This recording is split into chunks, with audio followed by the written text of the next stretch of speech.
Hello guys, reka nangire iyi video y'uyu munsi mwifuriza kuzasoza uyu mwaka turangije w'ibihumbi 2024 mu mahoro mu byishimo, ndetse mwifurize kuzatangira umwaka tugiye gutangira ejo bundi w'ibihumbi 2025 neza. Imana izaguha amafaranga, izaguha amagara mazima, izaguha inshuti, izaguhe buri kimwe, ndabikwifurije cyane rwose. Hanyuma uyu munsi munyemerere mvuge kuri ya project yitwa Tomarket Airdrop. Muziko ari project twakoze ndetse ikatubabaza, ikaduha amafaranga make, ndetse bamwe muri twe ayo twashoyemo nagaruke. Hari abantu nzi neza ko amafaranga mwashyizemo yagarutse wenda ugereranyije n'umwanya wanyu, nago amafaranga mwabonye akwiranye n'ibikorwa mwakoze n'umwanya wanyu. None ni kuki nje kuvuga kuri iyi project? Nje kukubwira cyane kuri iyi announcement. Abantu benshi mwakomeje kugenda muyimbaza ngo nyibasobanurireho, gusa ariko ngiyewe mba nshaka kuza kuguha real content, nkakubwira impamvu y'ikintu cyumvikana, nago mba nshaka kugamboringa. Ikindi kintu turi buvugeho nuko mining igikomeje. Mining ikomeje mu buhe buryo turaza kubirebera hamwe. Nago nari kuza ngo ngubwire ngo mining iracyakomeje kandi ni bya mbere twakoze tutarabihembewe nk'uko bikwiriye. Turaza kureba ese n'iki kintu cyabaye cyatumye iyi project itaduha amafaranga, kandi narakomeje kugusaba kuyishyiramo imbaraga, nkakomeza kugusaba gukora buri kimwe. Turaza kubirebera hano nk'uko nabo babidutangarije, basa nkaho badusaba imbabazi. Batubwiye ko mu ntangiriro z'iki cyumweru, uyu munsi turi kuwa mbere, batubwiye ko muri iki cyumweru bazadushyiriraho uburyo bugomba kudufasha kuba twabona amafaranga yacu twashoye muri iyi project. Nibyo tugiye kurebera hamwe, ibyo bintu bigira muri bitatu. Icya mbere, mining iracyakomeje. Icya kabiri ni ibijyanye n'iyi announcement, aho batubwira ko bazadusubiza amafaranga yacu twashoye muri iyi project. Nabonye hari ikintu gisa nkaho bakoze kigaragaza ko ahari n'ibindi bazabikora, nyina ahari kigaragaza ko n'ubundi ayo mafaranga bazayadusubiza. Ikindi turi burebe ni iki cyabaye kigatuma iyi project idatanga amafaranga. Reka mbanze nguhe ikaze, ngewe nitwa Dezo, nkora ibiganiro na video tutorial bikwereka uburyo wakoresha ugakorera amafaranga kuri internet ukoresheje telefone yawe na connection ya internet. Niba ari ubwa mbere ugeze kuri uyu muyoboro mugari wacu wa YouTube channel witwa How to Get Paid, kanda kuri subscribe kugira ngo ibyo biganiro bikwereka uburyo wakoresha ugakorera amafaranga kuri internet bigiye bikugeraho, ndetse nuze kwibagirwa no kudushyigikira ukanda kuri like kuri iyi video. Hanyuma reka dutangire.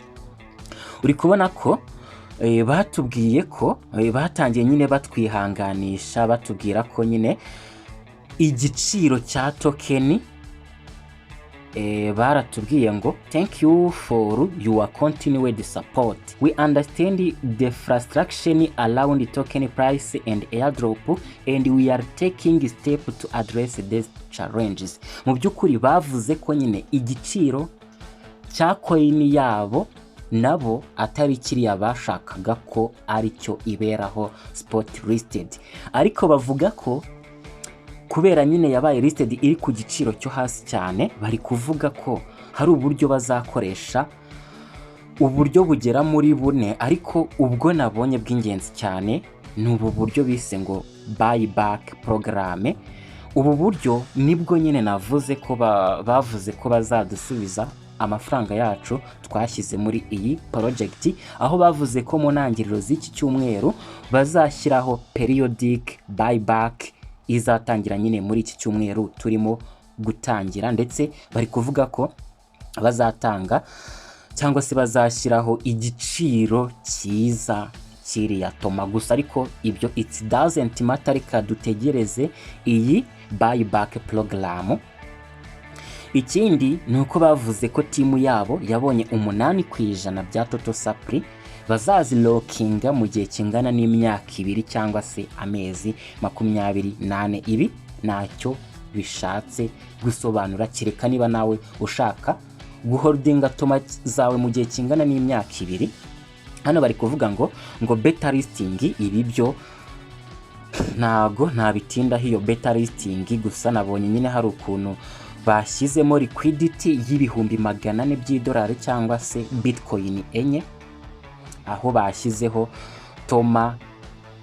Toma/ATP, ubwo nyine ni trading pair. Hariho pair ya Toma APT nk'uko muzi ko hariho pair ya Toma na USDT gusa, ariko ibi ntago biri interesting cyane. Twebwe icyo dushaka kureba niba dushyirireho iyi periodic buyback, turebe n'ubuhe buryo tuzakoresha bakadusubiza amafaranga yacu. Mwibuke amafaranga aba yaravuye kuri wallet address zacu, sinzi niba bazayatugarurira, gusa kuyatugarurira kuri address twakoresheje tuyohereza ntago bishoboka, nta kintu bishobora kubafasha. Ndetse ndi kubona bari gushaka kuzana bwa bwenge bwabo bwinshi, kuko ntago bashobora kudusubiza amafaranga yacu. Ahubwo ikintu bashobora gukora ni iki, bashobora kuzaduha izindi Toma, ariko se bazaziduha ziturutse he? Gusa ariko zirahari izindi Toma nyinshi, kuko na mining iracyakomeje. Za billion 1,000 cyangwa se ya trillion 1 ntago barayitanga yose, hari izindi Toma bagifite, nk'uko nakubwiye ko mining igikomeje, turaza kubireba mu kanya. Aha, ikindi kintu bavuze ngo ni stronger communication, we are committed to being more transparent and addressing concerns quickly. Reka ibyo tubyihorere, ahubwo reka turebe kuri aka kantu, aho bavuze ngo we also ask for respect toward exchanges like Bitget, Get.io and Mexica.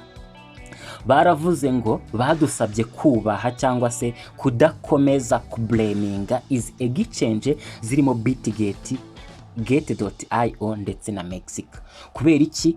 Izi exchange nizo zatumye dukomeza kwizera Toma, nizo zatumye nanjye nkomeza kugusaba gushyiramo imbaraga. Ndetse abantu benshi, uretse ko hari abantu nyine babona ikintu kibaye bagatangira kutublaminga, ariko twebwe tuba dufite uburyo dushobora kunyuzamo ibintu byacu, kuko ni twebwe ba influencer. Nabonye hari amagroupe bakoze, amagroupe nyine ahuza aba YouTube channel, cyane cyane abo muri Nigeria no muri India, kuko na mbere negeze kubikubwira kuri za Hamuta, kuri za Katizeni, negeze kukubwira ko hari uburyo abantu bo muri Nigeria, muri India bakoze groupe kugira ngo barebe ko mu by'ukuri iki kibazo cy'izi project kikomeza kubabaza abantu dushobora kugikemura. Kandi ni ibintu bishoboka cyane, kuko aba influencer cyane cyane nyine aba Nigeria, aba India nibo ba promotinga izi project cyane cyane, ndetse natwe turimo, kuko nanjye nahari ngo nzi promoting ntago mwazi joininga. Nitwe ba influencer dufite uruhare rukomeye cyane kuba zibuyobokwa n'abantu benshi. Ni twebwe tuzibagezaho, tukazisobanura, tukababwira ko ari nziza ugereranyije n'izindi. Byumvikane ko twebwe rero twagiye tublaminga izi exchange ko arizo zagiye zilistinga Toma muri pre-market, ndetse igiciro cya tradingzweho muri pre-market ni kibe aricyo kiba spot listing price.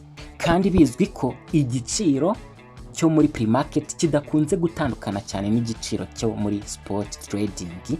Rero abantu benshi bakomeje kujya bablaminga is exchange cyane. Mwibuke negeze kubabwira ukuntu nshobora kuzabona amadolari ngo 76 ngendeye ku biciro narindi kubona byari biri kuri Bitget na Get.io muri pre-market. Ngewe ntago biri ari ibintu nza ngo ntekereze mu mutwe wanjye ngo ni imagine, oya, ngendera ku bintu biba bihari. Ntago ngewe mbagezaho ibintu baba batangaje, nta kintu nza kubabwira mba nkuye ahandi hantu, oya. Hanyuma uri kubona ko nyine mu rwego rwo gushyira mu bikorwa bimwe muri ibyo bintu, mu rwego rwo kwisubiraho, bashyizemo iyindi liquidity swap ingana n'ibihumbi 400 by'idolari gusa. Aya ni amafaranga make cyane ugereranyije n'ikintu agiye gukora, ni udufaranga duke cyane. Hanyuma reka tuze turebe hano, turebe ibindi bintu bitandukanye ukwiye kumenya byatumye iyi Toma iza ku giciro cyo hasi cyane. Okay, turaza hano kuko niho dushobora gusoma nyine iyindi nkuru. Tuze hano kuri open, hano ntabwo biri bufunguke ariko turaza kuri utu tudomo dutatu, tuze hano kuri open in browse, tuze hano kuri continue.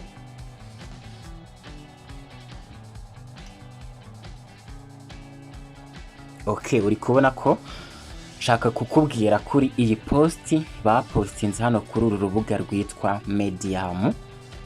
Gusa ariko iyi ni posti ndende, ariko ndaza kugerageza nkubwire iby'ingenzi nyine. Mu by'ukuri uri kubona ko hano hari ikintu mbona basa nkaho batubeshye. Reka nze tukirebere hamwe, uraza kubona ko ahari batubeshye cyangwa batubwije ukuri. Hano baravuze ngo ese mu by'ukuri byagenze bite kugira ngo Toma ibe listed kuri kiriya giciro. Bavuze ko byatewe na market conditions.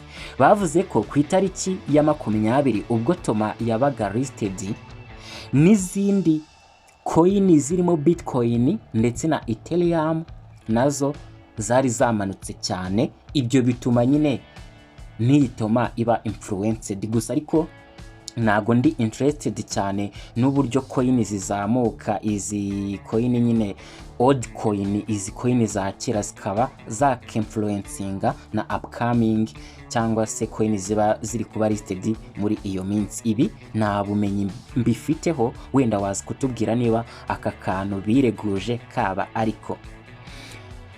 Hanyuma ikindi kintu nabonye bavuze ni ikihe buriya airdrop impact. While we wanted to reward the community generously, the larger number of airdrop token has added selling pressure to market.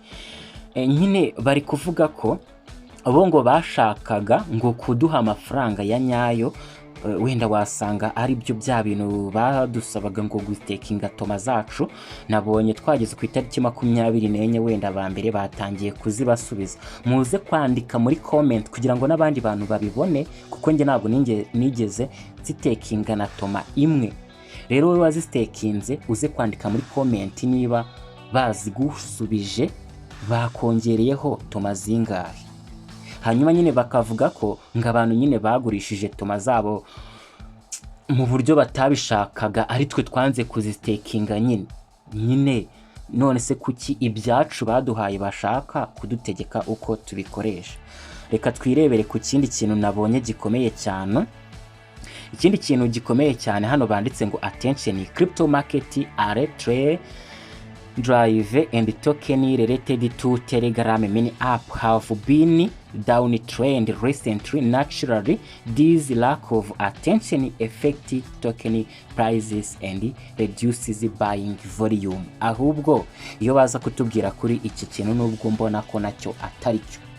Baratubwiye ngo nyine ni attention. Abantu benshi ntago bakizera izi airdrop zo kuri Telegram, ntago bakizishaka cyane, kuko muzi ko ikintu gituma isoko cyangwa se igiciro cya coin izamuka nuko abantu baba bari interested n'iyo coin, bashaka kuyigura, kuko nta muntu wakifuza kugura coin itazazamuka.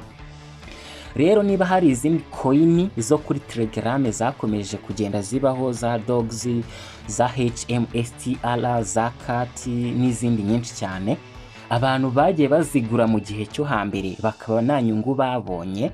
Rero bishatse kuvuga iki? Nta tension bashobora guha iyi Toma, bitewe nuko nyine bari kuvuga ko izi project zo kuri Telegram ziri kugenda zicika intege. Ariko nubwo biri kuvugwa gutya guys, niki ukwiye gushyira mu mutwe? Ngewe nkugiriye inama, mwibuke nkugira inama ariko amahitamo abari ayawe. Nkugiriye inama ntuzacike intege muri cryptocurrency, kuko bajya bavuga ko abarinzi bajya inama inyoni nazo zijya iyindi. Mu by'ukuri uriya mugabo Dolove ntago ari umukene.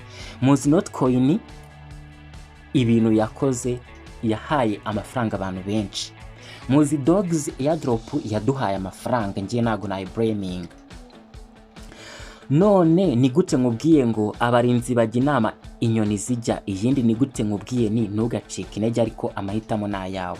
Mu by'ukuri Dolove ntago ari umukene, ntago yakifuza ko umushinga we uhomba. Agomba gukora ibishoboka byose umushinga we ugakomeza kuzamuka, tone ecosystem igakomeza kuzamuka. Niyo mpamvu nubwo uri kubona turi gukora project zo kuri Telegram ndetse na hano bakabivuga ngo airdrop zo kuri Telegram ziri kugenda zicika amazi, ariko si airdrop zo kuri Telegram gusa guys. Maze imyaka igera muri 5 muri ibi bintu, nakoze project zirenga 500. Nuza kujya kuri YouTube channel yanjye ukareba video nakoze, ziri hafi muri video 500. Izo video zose nagendaga mvuga kuri crypto airdrop, ngenda mvuga ku buryo wakoresha ugakora amafaranga kuri internet. Nago tone ecosystem ariyo yonyine nahereyeho. Ibiri kuba kuri Telegram byagiye biba no mu zindi ecosystem. Rero nuzacika intege ngo nuko ngiya drop zo kuri Telegram ziri gutanga amafaranga make, ahubwo ikintu kibaho ni iki, biba gutya abantu bagacika intege bakazana project igatanga amafaranga menshi cyane, bigatuma bamwe bari baragiye bakwepa bavuga ngo kuri Telegram nta kintu gihari, ndetse n'abandi bashyashya bahita bagaruka. Iyo bagarutse hakurikiraho ya season yo gukomeza kutubabaza, hashira iminsi hakagaruka indi project kwangera gatanga amafaranga.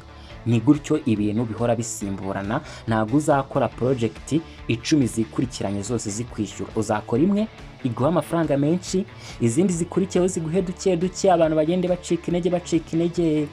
Nibamara gucika intege, umukira avuga ati reka ngarure icyizere muri ba bantu, azane project bamwe batacitse intege babone kuri ya mafaranga, bamwe bari baracitse intege n'abandi bashyashya bavuge ati burya hahantu siko twibeshye, babe baragarutse, bagaruke nanone muri cya gihe cyo kutubabaza guys. Iyo ni inama ngugiriye, ariko it's up to you gufata decision ku giti cyawe. Hanyuma ndakeka ibi bintu ni byinshi cyane, ntago twakomeza kubisoma gusa, ariko uri kubona ko ngo bazashyira ibintu bya farming pool n'ibiki byose gusa, ariko reka twisubirire hano kuri Telegram turebe ikintu cy'ingenzi gishobora kudufasha.